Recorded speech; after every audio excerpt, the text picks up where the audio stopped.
Ngizothanda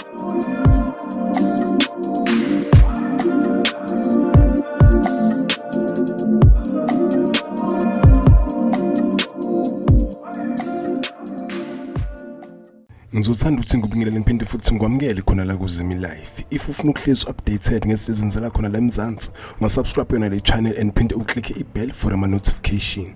Kwi-video yethu namhlanje sobe sikhuluma ngaye lapha nyalleng thibedi udlala indawo kaZekhethelo khona phana kuZalo. uZekhethelo ade lokho etrend lapha ku-social media ngenxa ukuthi ushile khona phana kuZalo.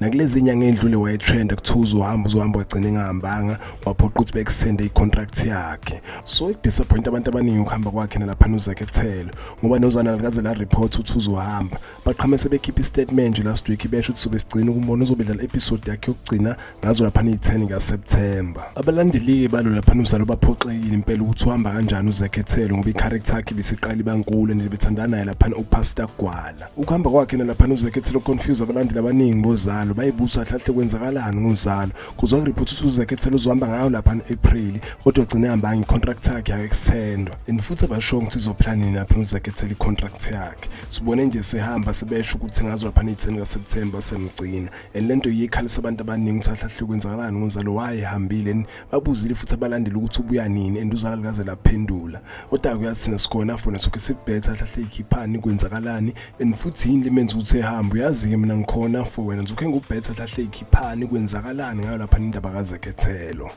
Ungakhohlwa ke nje ukuthi ulike no subscribe ngiyasubscribe danke ngiyabonga.